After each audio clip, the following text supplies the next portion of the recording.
is Conglomerate, and today we'll be looking at a question that's incredibly important in these times. Does Canada still need NAFTA, or its successor, CUSMA, especially after what's happened since January 2025? It's a loaded one, because since Donald Trump returned to the office, the Canada-US relationship has gone downhill. So today, we're breaking down what NAFTA was, how it evolved into CUSMA, and whether Canada should still count on it, or start looking for alternatives. First, a quick recap on the history of Canada-US trade. NAFTA, the North American Free Trade Agreement, kicked in back in 1994. It was a huge deal, a pact between Canada, the US, and Mexico to drop tariffs and boost trade, but it wasn't Canada's first dance with free trade. In 1989, Canada had already signed a free trade deal with the US under Brian Mulroney. The 1980s were tough. Recession, high unemployment, and low productivity. The thinking was, get closer to the US economy and become more competitive. And it worked. Canada-US trade exploded. Then, NAFTA came along and brought Mexico into the picture.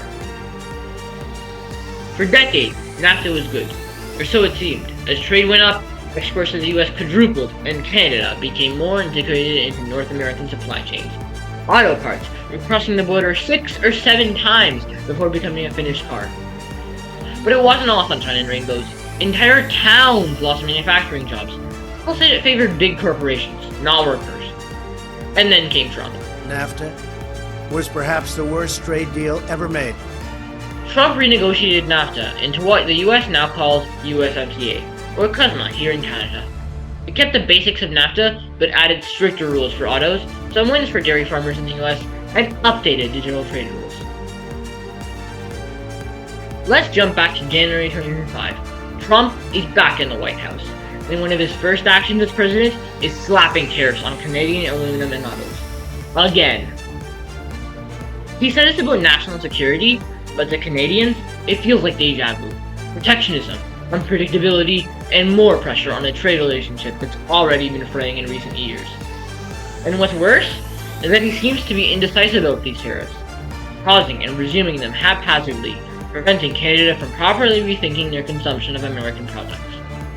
The CUSMA is supposed to stop this kind of thing, but the US is finding loopholes. Dispute panels are overwhelmed, and Canada's reliance on the American market, for 75% of its exports, is starting to look a little risky. So does Canada still need NAFTA or CUSMA? Let's look at some key points. First, market size. The US is still Canada's biggest customer, no question. In that regard, losing CUSMA would hurt. A lot. Second, leverage. The power balance isn't equal. The US knows Canada needs access more than they need us, and that makes us vulnerable to political swings, like Trump. And finally, alternatives. And Canada is not sitting still. It's trying to increase its oil exports to the EU, and trade with Japan, Vietnam, and Germany is growing, slowly. But oil isn't the only thing Canada exports to the US, and trade with other countries just can't make up for our trade with the US. At least not that quickly. So yeah, we need NAFTA, or at least something like it. We need to be a whole lot smarter about it. What does smarter look like? We have to build up domestic industries so we're not as exposed. We gotta use new trade deals to balance out US dependence, and we have to invest in supply chains that don't cross the border 5 times. There's no going back to a pre-globalized world, but Canada can evolve from America's sidekick to a player on the world stage. It just takes desire, bold policy, and a vision for a new, better future. So does Canada still need NAFTA or CUSMA? The answer is yeah, but not as a crutch, as a tool, one of many in a broader economic strategy. Because in today's world, resilience comes from flexibility, and from having options. This is Craig, and this was our episode on if Canada needs NAFTA.